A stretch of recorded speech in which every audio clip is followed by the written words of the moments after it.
Greetings, it's Maxo Diddley here, and today I am going to be showing you how to do a binary search using Python. So just a heads up, this will only work on sorted data. So let's get right into it. So firstly, we are going to be defining a function called binary search. So we do def binary search r and target. So this is going to be the array that we want to search, and target is going to be the value that we want to check is in our array. And we're going to be returning the index of where this value is in the array. If it's not found, we can just return a -1 instead. So on this first line, we're going to be initializing two variables. We are going to be doing left comma right equals 0, comma len r -1. So we're going to be initializing left and right. Left represents the leftmost index of the subarray we're currently searching, and right represents the rightmost index of the subarray we are searching. We set left to 0, as by default the leftmost index of an entire array is 0, and we set right to whatever len r -1 is, since the rightmost index of the entire array is len r -1. Then we're going to do a while loop. We're going to do while left is less than or equal to right. This is the start of the while loop that will continue as long as left is less than or equal to right. This loop will keep running until we either find the target value or determine that the target is not in the array. Then we're going to do mid equals left plus right divided by 2. In each iteration of the loop, we are going to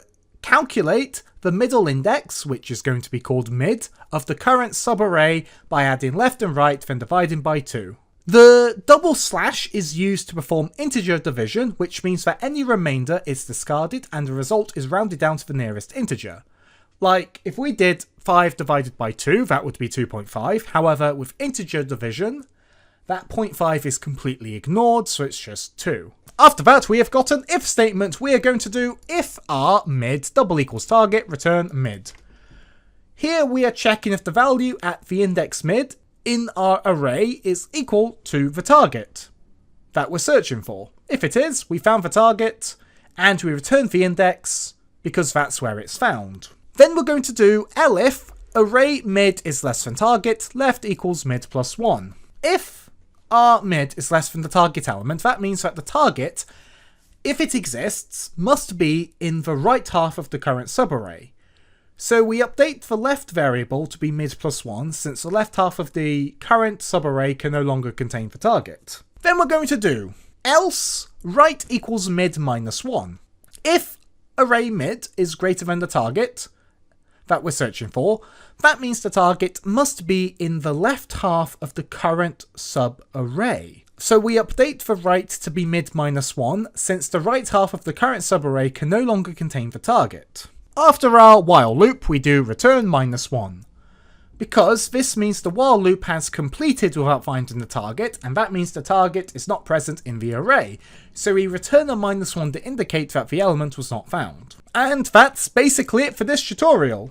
So I have added a few lines of code underneath our binary search function. So we've got data, and then we've got some values. This is going to be our array.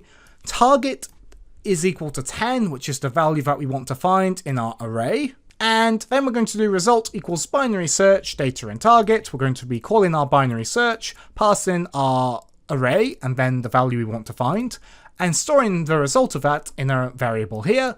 Then we do if result is not equal to -1, meaning we found the target.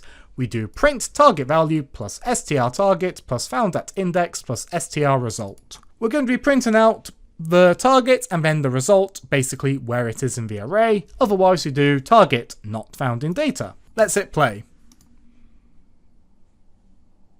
And it says target value 10 found at index 4, which is correct. So let's quickly explain what happened here. So we start by comparing the target value of 10 with the middle element of the array, which is going to be 8, because that's how integer division works. Since 10 is greater than 8, we discard the left half of the array, which is going to be 2, 4, 6, and 8, because we know 10 is greater than them, therefore can't exist there. We repeat the process on the right half of the array, which is going to be 10, 12, 14, and 16. We compare the target value of 10 to the middle element of this remaining array, which is going to be 12 because of integer division. Since 10 is less than 12, we discard for right half of the array, which is going to be 10 and 12. Since 10 is less than 12, we discard for right half of this array, which is going to be 14 and 16, meaning we're left with only 10 and 12. We repeat the process on the left half of the remaining array, which is 10. We compare the target value of 10 to the middle element of the remaining array, which is also 10. Since 10 is equal to 10, we found our target value, and the return index is 4, because it's technically the fourth element in the array, because it starts from 0. So you got 0, 1, 2, 3, and 4. Anyway, thanks for being a great audience. Be sure to leave a like in the comment if you enjoyed, and subscribe for more Python tutorials.